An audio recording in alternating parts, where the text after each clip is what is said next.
Traveling, best for those in the middle. Avoid the young and the old and women with children. Avoid when necessary. Avoid when possible. If necessary, if possible. The pragmatic lens, reevaluating the romance of travel. The modern world often presents travel as a panacea, a transformative experience essential for a life well lived. However, the aphorism, best for those in the middle. Avoid the young and the old and women with children. Avoid when necessary. Avoid when possible. If necessary, if possible. Offers a starkly different perspective. It strips away the romantic veneer of the wanderlust narrative, replacing it with a cold, pragmatic assessment of movement as a logistical and psychological burden. By framing travel not as a leisure activity, but as a trial of endurance, this sentiment invites us to consider the hidden cost of displacement, the anatomy of capacity, the middle path. The aphorism's insistence that travel is best for those in the middle speaks to the physical and mental stamina required to navigate the friction of the world. The middle refers to that window of life characterized by peak autonomy, an age where one is neither burdened by the fragility of youth nor the infirmities of old age. To travel with the young or the old is to engage in a constant negotiation with dependency. The young lack the context to appreciate the journey and the resilience to handle its discomforts. The old may possess the wisdom but lack the physical vitality to endure the rigors of transit. Similarly, the mention of women with children points to the immense psychological and logistical encumbrance of caretaking. In this view, travel is an individualistic pursuit that demands a high degree of self-sufficiency. It suggests that when the primary focus of a journey is the management of others' vulnerabilities, the travel itself ceases to be an exploration and becomes an exhausting labor of logistics. The philosophy of avoidance, travel as a trial. The most striking aspect of the aphorism is its repetitive emphasis on avoidance. Phrases like avoid when necessary, and if possible, frame travel as a necessary evil rather than a desired luxury. This suggests a stoic or even cynical worldview where the default state of human flourishing is stability, not motion. When we are told to avoid travel, it implies that the act of moving from one place to another is an interruption of the soul's peace. It characterizes travel as a state of betweenness that exposes us to unpredictability, exhaustion, and the loss of routine. By suggesting we only travel if necessary, the aphorism challenges the idea that movement is an inherent good. It asks the traveler to justify their departure. Is the destination worth the friction of the journey? Is the knowledge gained worth the energy expended? A critique of bucket list culture. In an era of mass tourism and Instagrammable destinations, this aphorism serves as a radical critique. Today's culture encourages us to travel constantly, often for the sake of social currency rather than genuine necessity or growth. We are told to see it all before we die, leading to a frantic bucket list mentality that prioritizes the quantity of stamps in a passport over the quality of the experience. The aphorism suggests that this frantic movement is a mistake. It aligns with the growing movement of slow travel or even anti-travel, which posits that we might find more depth in a single square mile of our own neighborhood than in a dozen high-speed tours of foreign capitals. It warns against the vanity of movement, reminding us that displacement is a tax on our time and health, a tax that should only be paid when the reward is truly essential. Conclusion: the cost of movement. The core wisdom of this aphorism lies in its recognition of travel as an expenditure. Every mile traveled is a withdrawal from our reserves of energy, patience, and stability. By advising us to wait for the middle of life and to avoid the complications of dependency, it emphasizes that travel is a high-stakes activity that requires specific kind of readiness. Ultimately, it teaches us that while movement can be transformative, it is not free. True True travel is a weight that should be carried only when we are at our strongest. And even then, only when the journey is truly worth the cost of leaving home.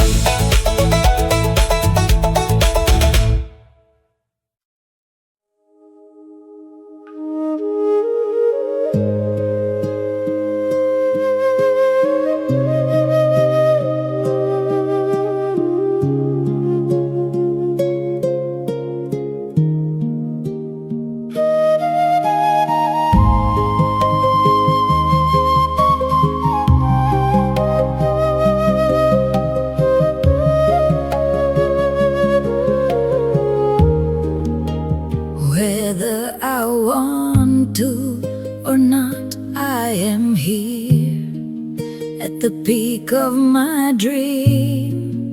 The path became clear.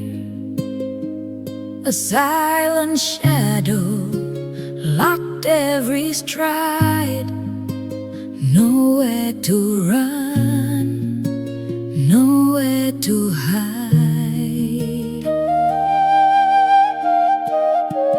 Like a soldier waking from years of a storm, accepting a life in a different form. The grief of the field, I leave it behind to heal the body and quiet the mind.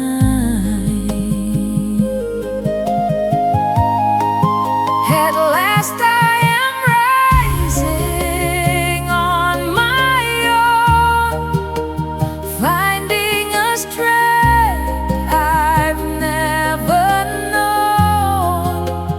Though the pain lingers deep in my soul, I'm walking again, I'm finally whole.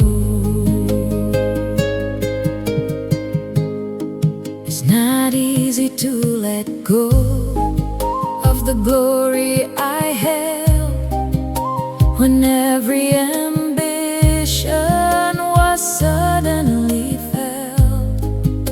But in every scar there's a truth to be found, a new kind of growth on this common ground.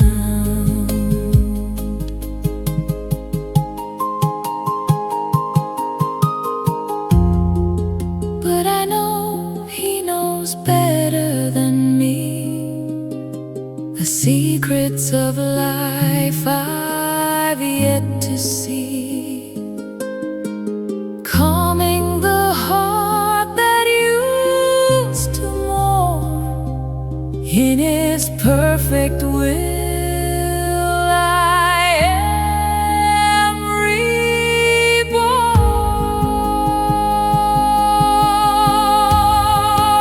At last I am rising on my own, finding a strength I've never known. Though the pain lingers deep in my soul, I'm walking again, I'm finally whole.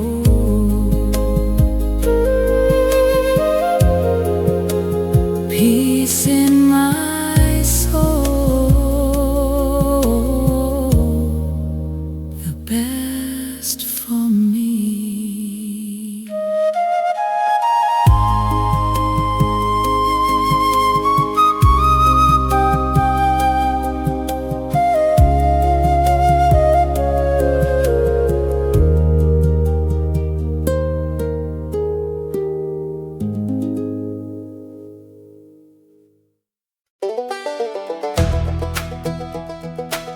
Man between presence and absence.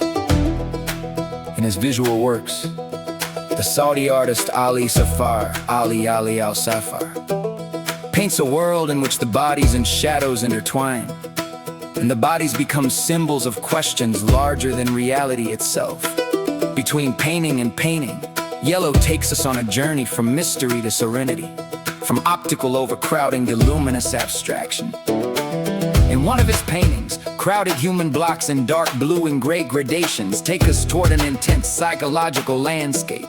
Bodies without features, souls touching and lurking in dim-lit space, as if the city swallows them up or reshapes them. It is a picture of the presence unknown, of society as seen from within.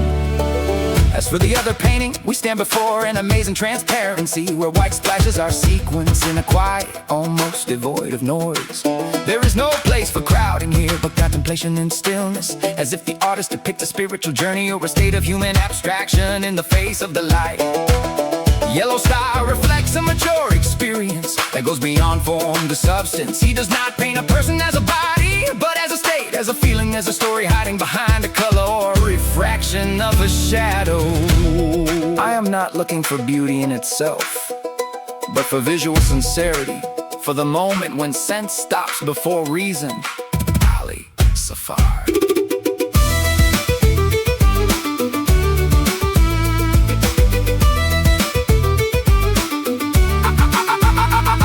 Participated in exhibitions within the kingdom and abroad. Among the highlights of the Saudis and Temporary Yard exhibition in Paris, the Arab Youth Panel in Cairo, alongside local entries in Riyadh, Jeddah and Dammam. He has received awards of appreciation from the Ministry of Culture and the Fine Arts Societies, and some of his works have been acquired within private and institutional groups. In his work, Saudi artist Ali Al-Safar constructs a world where identities and shadows merge, and human figures evolve into symbols for questions beyond the visible. Between one canvas and another, Al-Safar invites us on a journey from mystery to clarity, from crowding forms to spiritual meta-missional. Using one piece, a mass of anonymous bodies is immersed in gradients of blue and gray. Faces are blurred and the space feels dense, as if the city is not just physical but psychological, absorbing its people, reshaping the presence. It is a portrait of collective anonymity of the interior landscape of modern society.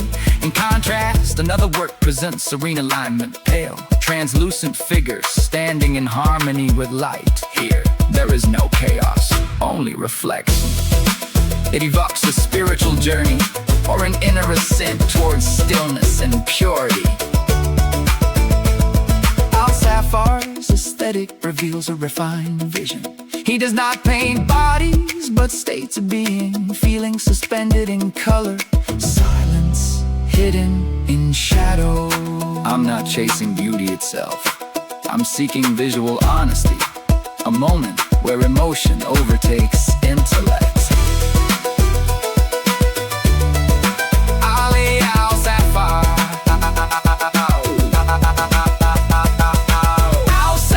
has exhibited in both local and international venues, including Contemporary Saudi Art in Paris, the Arab Youth Biennale in Cairo, and numerous shows across Riyadh, Jeddah, and Dammam. His work has earned recognition from the Ministry of Culture and Visual Arts Associations, and his pieces are held in private and institutional collections.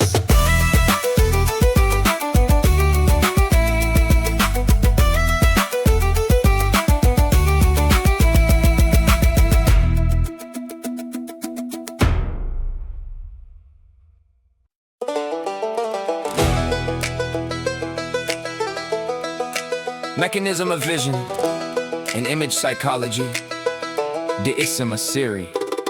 Critical reading in the book Psychological Analysis in Images shifts the focus from the psychology of the artist to the painting simia, and psychological analysis in images takes several axes. First axis, theoretical collection of image epistemology, and in it, one psychobiography with the psychobiography. Illustration of how classical criticism used psychological analysis as a practice to analyze artists' contracts, such as Freud da Vinci's analysis. Book launch. Griselda Pollock and the book's contributors reject this approach, that the painting is not a satisfactory display for the artist, but rather an independent cognitive and aesthetic space to image as an open optical text task, building a strong bridge between psychological analysis and visual semi. The book deals with the image as a complex network of signs and indicators that form in the subconscious. Critical depth artwork carrying multi-layered blades. The task of the critic is not only to describe what he sees superficially, but to decompose these cognitive and visual decipherals to understand the hidden or suppressed meaning within formation. The gaze and the recipient's location, based on Jack Lacan's concepts on which the book relies so heavily. Sight is not just an act of physiological vision, it is a complex web of desire and power. How does the painting compel the viewer's eye to adopt a certain attitude? Artwork has an effect. It looks at us as much as we look at it, and stimulates our deep neural and psychological responses. The application aspect of the tools for disassembly of artwork. How do we use the ideas of this book as a methodological tool within the financial professional?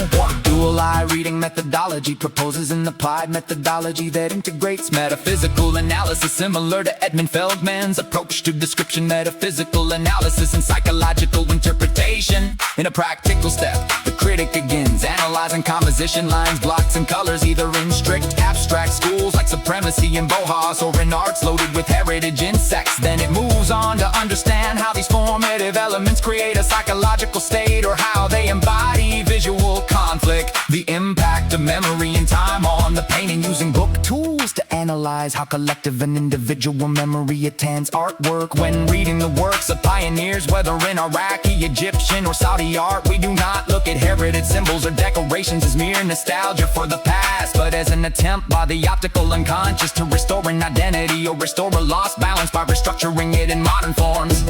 Create a flow in the subject. Analysis of the interaction of the artist's body with the material of the work. We ask, how do the neurological and psychological reactions translate into brushstrokes or rough touches? According to the book, the substance itself becomes a medium for translation of unspoken desires. Third axis. Critical summary of the editor's biography and the status of the book. A little about Griselda Pollock is a professor of art history at the University of Leeds, and a pioneer in dismantling the male untraditional curriculum in reading art history. She boldly infused feminist theories and contemporary psychological analysis into the heart of academic criticism. The importance of the book. Psychological analysis and image is not just a historical book, but a practical guide that enriches the tools of the modern critic and frees it from impressionistic reading to provide a scientific analysis that links creative processes, neural networks of understanding, and psychological depth of receiving.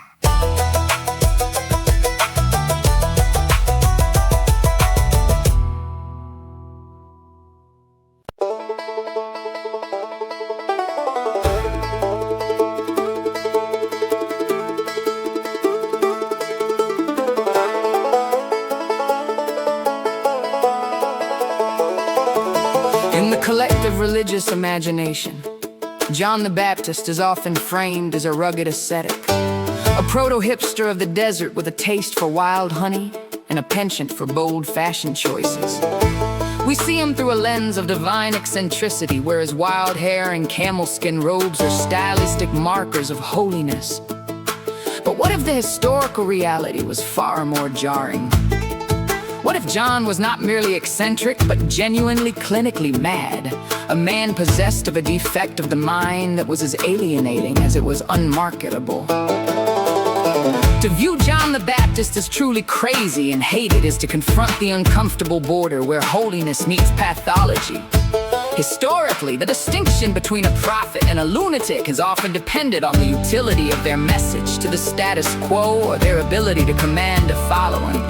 However, the perspective that John suffered from a true defect, one that was not adorable, romanticized, or genius adjacent, strips away the stained glass veneer.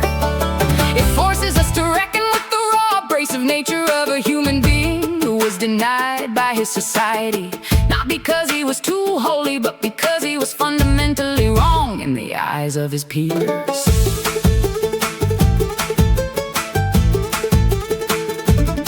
There is a profound difference between glamorous mental differences and raw defects. Modern culture has developed a soft spot for the musical prodigy or the brilliant but tortured scientist. We tolerate and even celebrate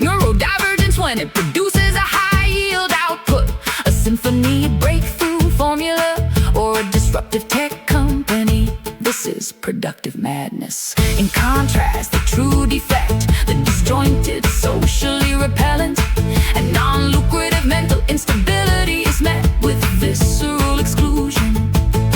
If John the Baptist was screaming in the wilderness, not out of a calculated rhetorical strategy, but because of a mind that could not find peace, he becomes a figure of profound isolation rather than a religious icon. When we sanitize historical figures, we commit a subtle act of violence against their lived experience by turning John's potential mental struggles into a prophetic aesthetic. We ignore the crushing weight of his alienation. A man who lives in the desert eating bugs is rarely a person who is finding themselves. More often, they are someone whom society has failed or who has found the social contract impossible to navigate. When we ignore the possibility of his madness, we lose the most radical aspect of his story, that the most marginalized, defective members of society can be the conduits for the most transformative truths. If the voice crying in the wilderness belonged to a man whom everyone genuinely hated for his instability, the message itself becomes a testament to the power of the unacceptable outlier.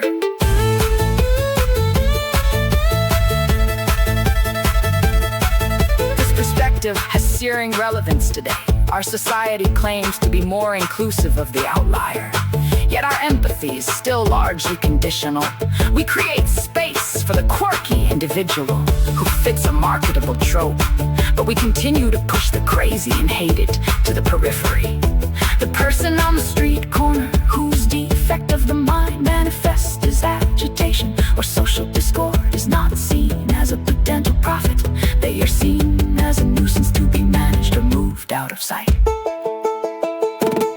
By reclaiming the madness of John the Baptist, we challenge the hierarchy of human value that prioritizes productive minds over broken ones. It forces us to ask, would we have listened to the Baptist, or would we have crossed the street?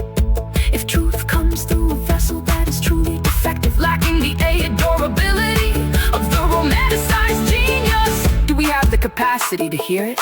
Recognizing the crazy and the holy suggests that the greatest insights often come not from those who have mastered the world, but from those whose very existence is a rejection of it, whether by choice or by the cruel necessity of a mind they cannot control. In the end, the defect of the Baptist may not have been a flaw in his mission, but the very thing that allowed him to see what the sane world was too comfortable to notice.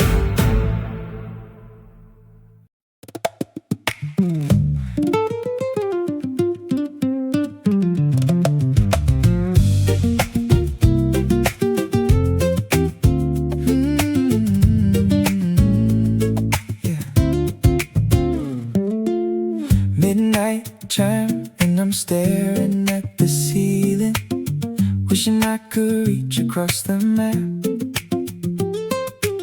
I'm overwhelmed by this lonely kind of feeling, caught inside a never-ending gap. You got that voice that sounds just like a whisper. It travels through the static on the line. Every single word you say, it makes it crisper, reminding me that you are truly mine. They can show me all the wonders of the world, but I look away, 'cause I'm just waiting for the flight to bring you back my way. Yeah, you know I'm not playing with the distance. I'm fighting for our love with such persistence. 'Cause baby, when you talk to me that way, you take the distance, turn the cold into the May. I don't need a life that's built for one or two. I'm only living for the day I'm next to you. Yeah, I just wanna hold you through the screen, the closest thing to heaven that I've ever seen. No matter what the miles try to do, I'm staying right here, waiting just for you. Right here, waiting just for you. different time, yeah, you're sleeping while I'm waking. You leave a message for me when the sun comes out. You're the only risk that's ever worth the taking. Chasing all my ghosts and every doubt. I used to feel the quiet and the spaces, but now I'm anchored in the way you care. I'm seeing you in all these crowded places. A phantom of your love is everywhere.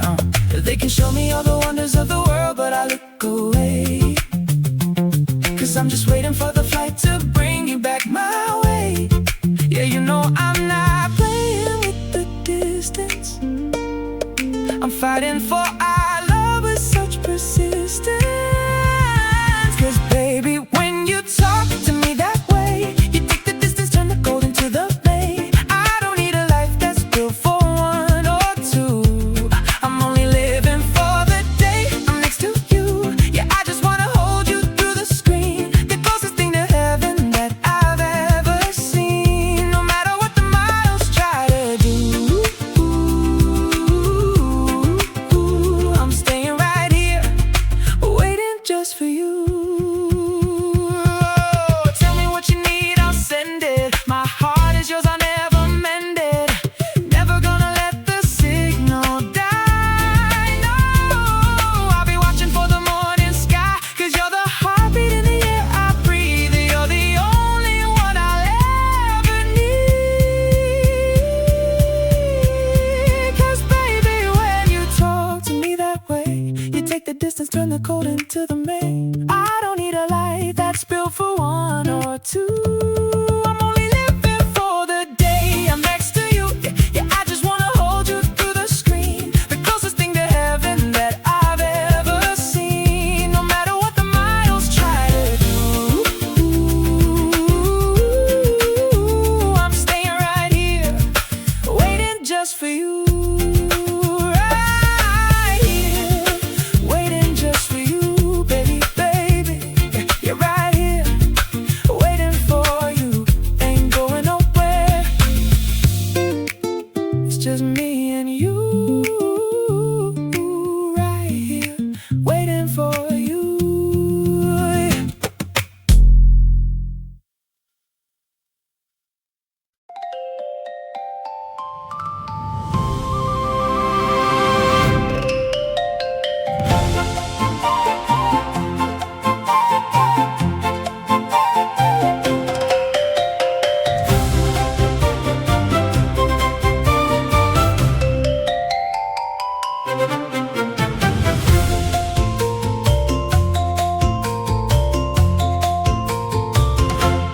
Candles glow softly, the warm lights invite.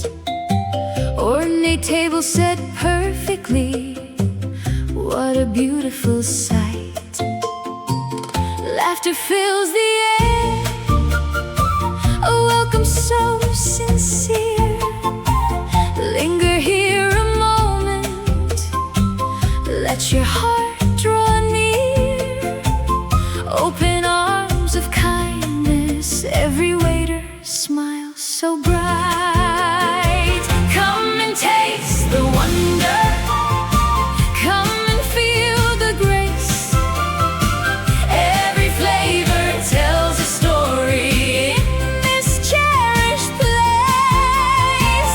Calia calls you, joy in every bite. Where the food is heaven and the price feels right. Culinary magic, Dutch bitter, Balin divine. Alfredo, fettuccine, every dish a golden sign. Lasagna layered deep with smoky sausage art. Iga bakar, fried rice, warming up your heart. Affordable for all, true luxury from the start. Come and taste the wonder, come and feel the grace. Every flavor tells a story in this cherished place. Calia calls you, joy in every bite.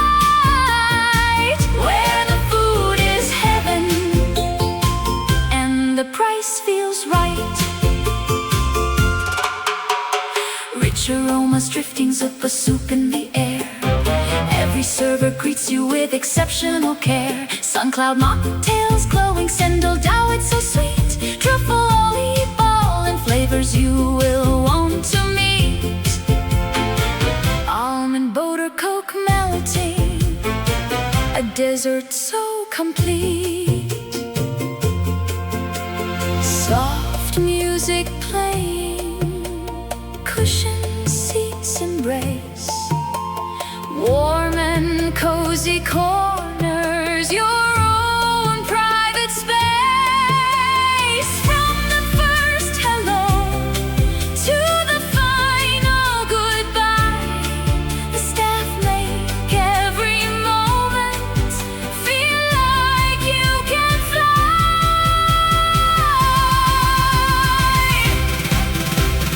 Unforgettable moments shared with those you love. Rum and raisin gelato, sweetness from above. Avocado float that dances on your tongue, nourishing the soul with every song unsung. Taste and see that goodness, Calocalia, second to none. Come and taste the wonder. Come and feel the grace. Every flavor tells a story in this cherished place. Calocalia calls you, joy in every bite. Where the food is heaven and the price feels right. Where the food is heaven and the price feels right.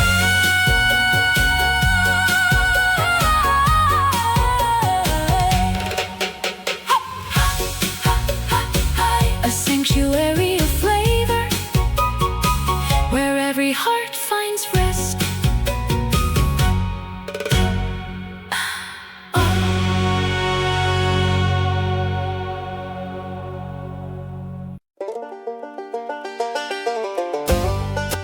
Sometimes nothing. Sometimes we wait for nothing, and then sometimes nothing waits for us. The architecture of absence, an exploration of sometimes nothing. The aphorism, sometimes nothing, is a recursive meditation on the human condition, structured as a linguistic mirror that reflects our deepest anxieties and curiosities. It operates on a pivot first. It addresses the internal state of human anticipation, and then it shifts to the external reality of the universe by inverting the relationship between the subject and the object, the void. The aphorism challenges our perception of purpose, mortality, and the nature of existence itself. The void of expectation. Sometimes we wait for nothing. The first movement of the aphorism, sometimes we wait for nothing, captures the inherent absurdity of human desire. We are creatures of anticipation, wired to look toward the horizon for meaning, fulfillment, or resolution. However, this line suggests a break in the causal chain of effort and reward. Waiting is traditionally an active state directed toward a specific end. We wait for a train, a lover, or a career breakthrough. To wait for nothing implies a state of suspended animation where the object of our longing is absent or perhaps never existed. This reflects the existential concept of the wait as described by thinkers like Samuel Beckett. In this context, waiting becomes a habit of being rather than a means to an end. It is a commentary on the futility of certain hopes and the realization that much of the human experience is spent in the lobby of an empty theater, expecting a performance that was never scheduled. The mirror of the unknown. And then sometimes nothing waits for us. The transition, and then acts as a temporal breach, leading us from our active psychological state to an objective inevitable reality. The reversal, sometimes nothing waits for us, transforms nothing from a passive absence into an active patient entity, where the first line deals with our internal projections, the second line deals with our destination. It evokes the gravity of the unknown and the ultimate silence of the universe. In a literal sense, this is a confrontation with mortality. At the end of the frantic pursuit of life, we may find not a grand revelation, but a return to the vacuum from which we emerge. However, it also speaks to the blank canvas of the future. It suggests that the world does not always have a preordained plan or a welcoming committee for our arrival. Sometimes we step into a space that is entirely empty, demanding that we either fill it or learn to inhabit the silence. Synthesis. The relationship between agency and the void. The relationship between these two states, waiting for nothing and having nothing wait for us, creates a loop of existential irony. It suggests that our search for meaning, the waiting, and the universe's indifference, the nothingness waiting for us, are two sides of the same coin. We often experience a sense of cosmic betrayal when our expectations are met with silence. Yet the synthesis of these two ideas suggests a profound form of freedom. If nothing waits for us, then the structures of destiny and fate are dissolved. The void is not merely a vacuum of despair, it is a space of radical potentiality. Our waiting for nothing is the psychological preparation for an encounter with a reality that is unburdened by predetermined meaning. The interaction between our actions and the existential void reveals that meaning is not something we find waiting for us at the end of the road. Rather, it is something we must carry with us into the emptiness. The beauty and gravity of nothing. Sometimes nothing is not an expression of nihilism, but a poem of acceptance. It acknowledges the gravity of the void, the nothing that can feel heavy, cold, and final. But it also hints at the strange beauty of such a state, to recognize that we are waiting for nothing, and that nothing waits for us, is to be stripped of the illusions that clutter our consciousness. In this clarity we find a different kind of presence. When we stop demanding that the universe provide us with the destination, we become truly present in the journey. The aphorism serves as a reminder that nothing is the background upon which the something of our lives is drawn. By embracing the void, we find the courage to exist without the need for an ultimate witness or a guaranteed reward. Finding grace in the silent intervals of the cosmos.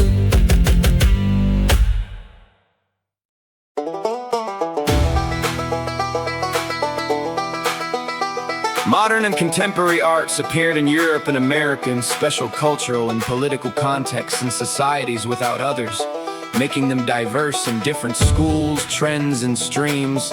So in the West, you find among the audiences who admire and who oppose it according to its aesthetic ideology and philosophy.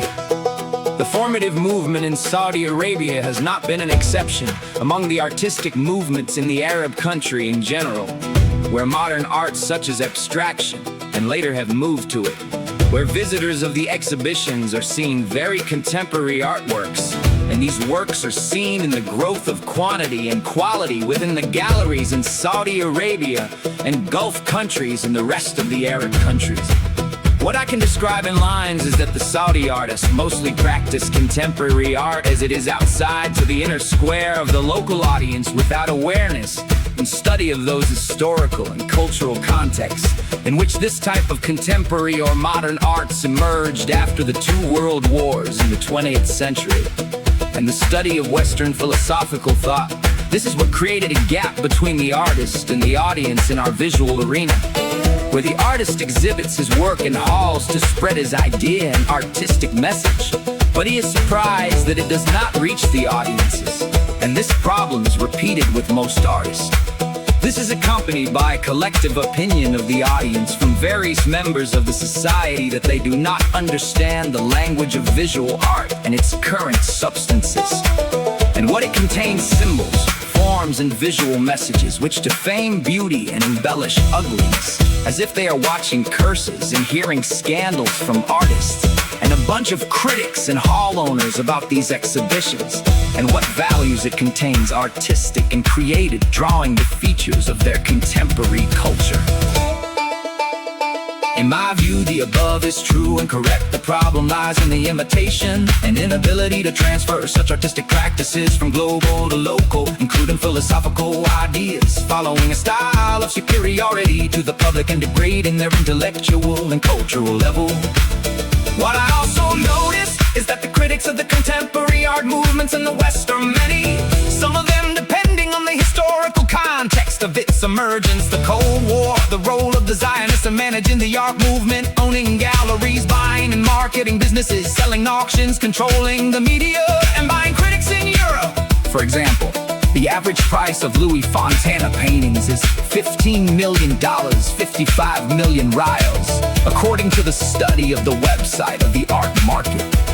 Observe it in 2016. I advise you to review what Dr. Zainab Abdulaziz, a professor of art philosophy and beauty science, wrote in her book, The Modern Art Game, which is based on French documents that reveal important pages and events that have been darkened in the creation of contemporary art, and Georgina Adams' book 2017 also, which explains the secrets of the art market. From my personal experience, I admired and inspired some contemporary works of close artists. Later discovered that they got imitated from the experiences of Western artists, and I was surprised by it when I visited exhibitions and museums abroad, and by direct conversation with the artist himself about his philosophy of his work and what it contains. I was amazed by the naivety of the message and the perspective with the skill and execution, enthusiasm and great attraction towards the contemporary and globalization as it works in exhibitions of bodies without solace and identity.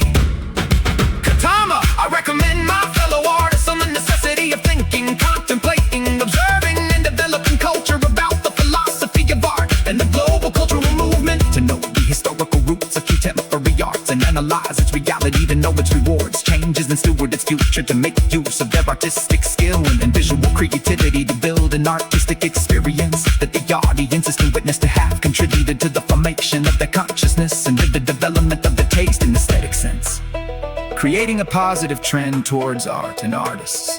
And the history of art is attested by the emergence of a Saudi Arabian school or artistic movement that deserves studying, contemplating, and transferring from the local to the international. Take care for what you pray. Oh, well, that I could sing like Doc Watson and have the smell of a dog. The paradox of fulfilled desire. Take care for what you pray. The aphorism, take care for what you pray, serves as a perennial warning against the myopia of human longing. It suggests that our desires, once granted, rarely arrive in isolation. They bring with them a constellation of consequences, responsibilities, and sensory shifts that the wisher is often ill-equipped to handle at its core. The phrase highlights the double-edged nature of transcendence, where the acquisition of an extraordinary gift may simultaneously dismantle the equilibrium of a standard life. The way to mastery. Singing like Doc Watson. To wish to sing like Doc Watson is to aspire to a specific kind of American excellence, a blend of flat-picking virtuosity, soulful baritone resonance, and a profound connection to folk traditions on the surface.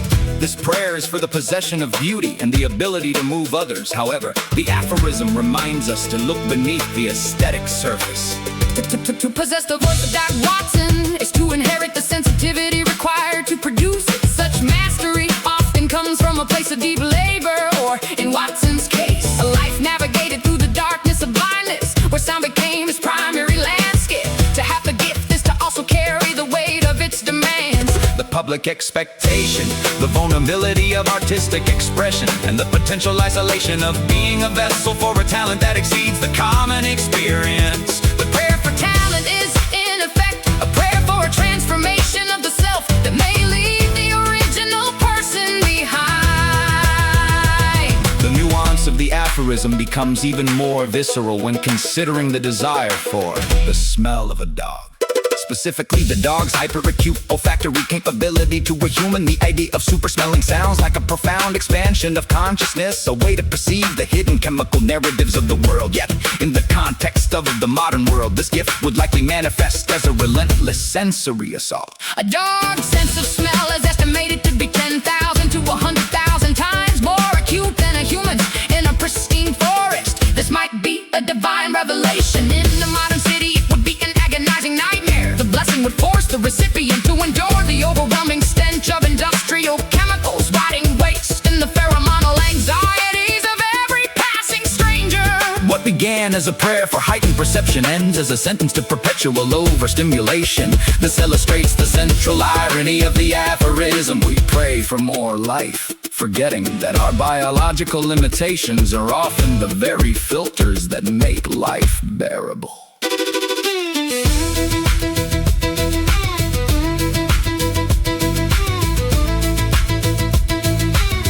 Philosophical implications. Limitation versus transcendence. These examples point toward a broader philosophical tension between human limitation and the desire for transcendence. Human beings are tuned to a specific frequency of existence. Our sight, hearing, and talents are calibrated to a reality we can navigate. When we pray for extraordinary abilities, be they artistic or sensory, we are essentially asking to be retuned to a frequency that may be incompatible with our environment. The desire to transcend our boundaries is a hallmark of the human spirit. Yet the aphorism, take care for what you pray, suggests that wisdom lies in recognizing the utility of our deficits. Our inability to smell everything, see everything, or perform perfectly protects us from the white noise of a universe that is far larger and more chaotic than we can process. Transcendence, without the necessary evolution of the soul or the body to house it, becomes a burden. The balance of aspiration. In conclusion, take care for what you pray is not a counsel against ambition, but a plea for self-awareness. It asks the individual to consider if they are truly prepared for the reality of their desires. Whether it is the soulful burden of a master musician or the overwhelming clarity of a canine's nose, every gift demands a sacrifice of the previous status quo. True wisdom lies in the balance between our aspirations and the reality of our existence. By understanding that every gain and ability often comes with the loss of simplicity or protection, we can approach our prayers with the sense of humility. We must recognize that the constraints of being human are not just walls, they are the very structures that allow us to experience the world without being consumed by it.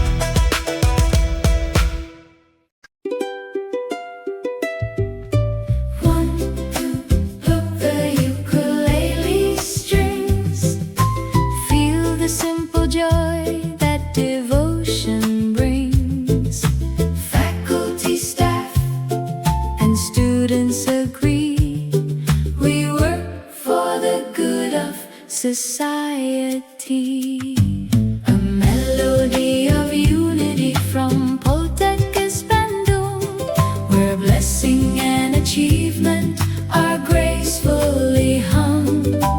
No need to doubt, let's walk hand in hand, Juara dan Unggul across the land. Sing it together.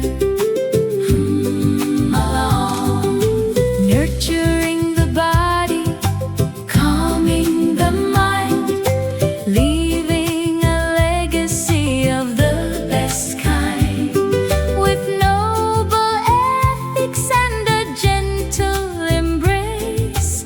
Every hard work becomes a saving grace. 1, 2, pluck the ukulele strings, feel the simple joy that devotion brings. Faculty, staff, and students agree, we work for the good of society.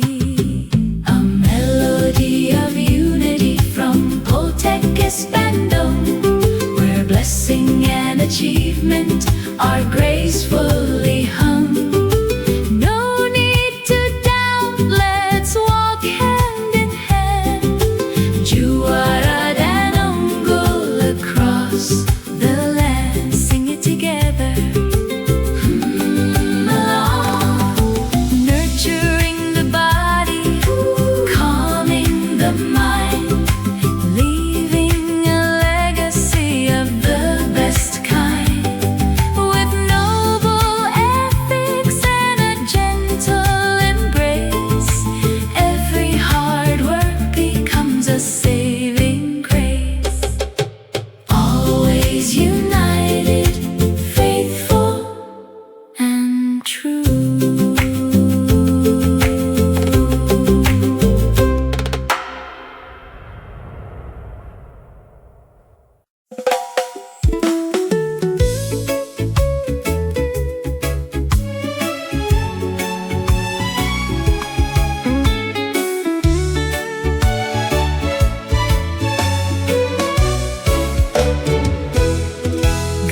knew what I could not see.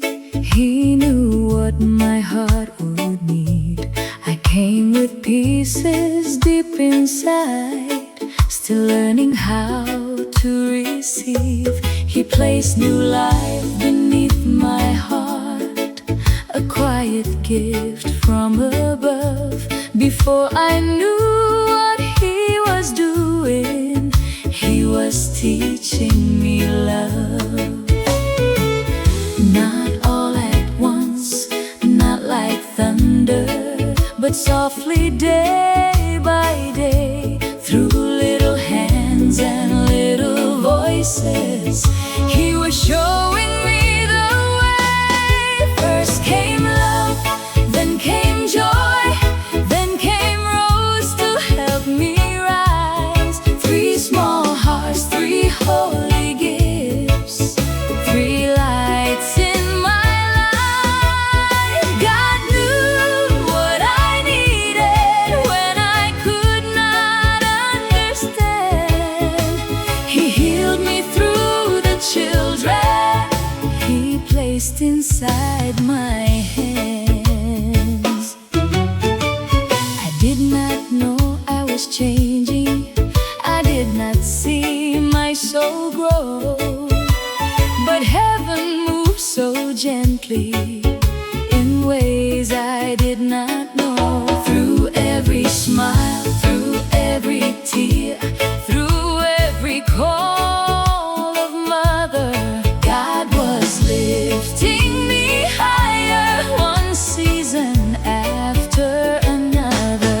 First came love, then came joy, then came rose to help me rise. 3 small hearts, 3 holy gifts, 3 lights in my life. God knew what I needed when I could not understand. He healed me through the children he placed inside my hands. Sometimes love comes as a baby, sometimes joy comes later on, sometimes rose blooms after waiting, and the soul learns to be strong. I was broken but not forgotten. I was wounded but still held.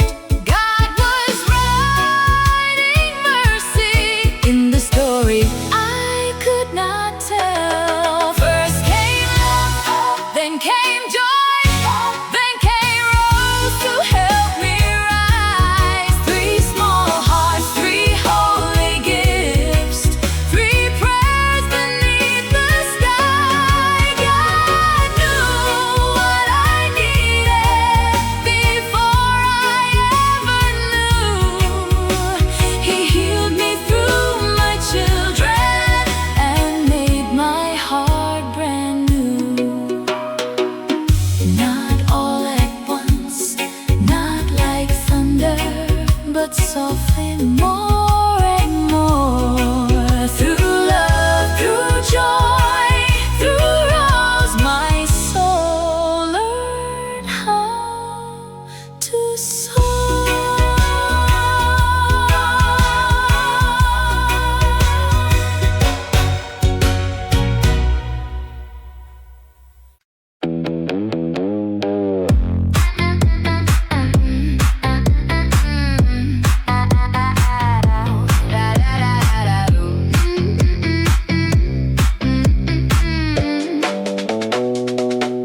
Sun on your sleeve, tea in the glass, window half open, watch the clouds pass. You tilt your face up like you know the tune. Little by little you walk into June, and I was fading till you came through, soft as a spark in the afternoon. My hands were empty, now they hold gold. You make the day feel slow. Afternoon bloom, you, afternoon bloom, pull me through. Afternoon bloom, stay in view. Afternoon bloom. by you.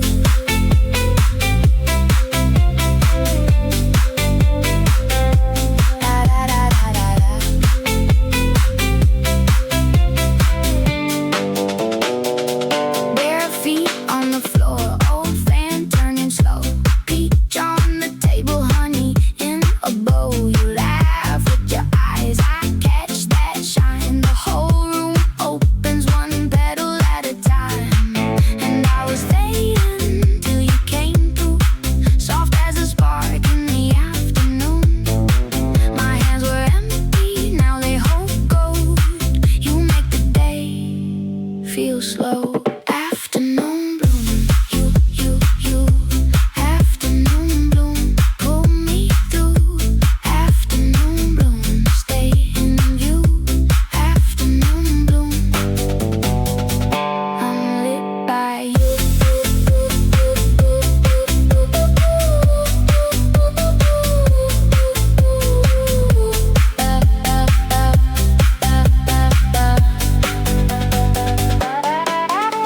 If night comes early, hold my hand. We can keep this feeling in the sand. One more minute, one more trace. Your golden grin, your daylight fade.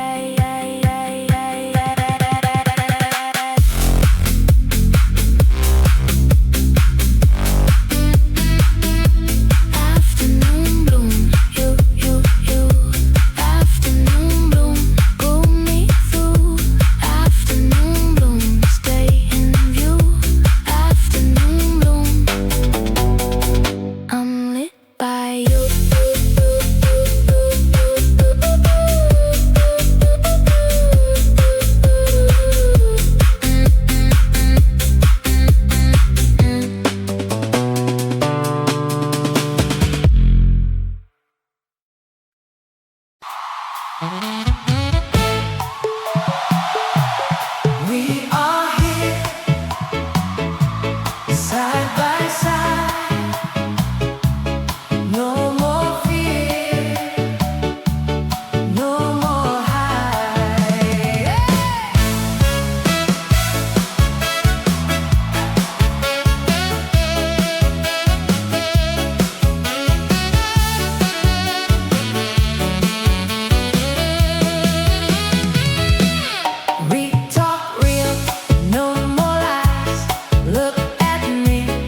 I give you all of me, nothing left to hide.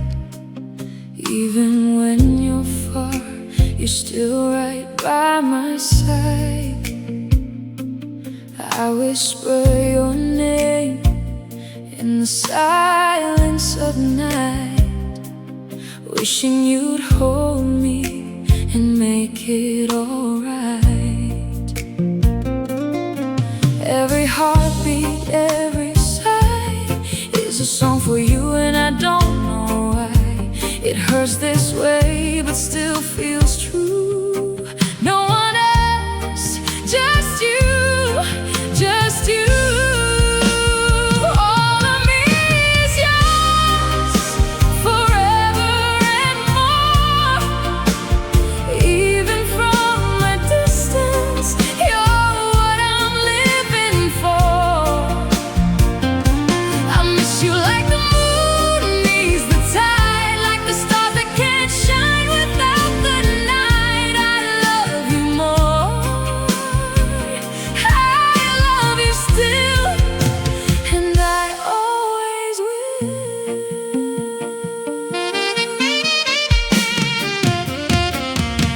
I scroll through our pictures, smile through the pain, each memory like sunshine.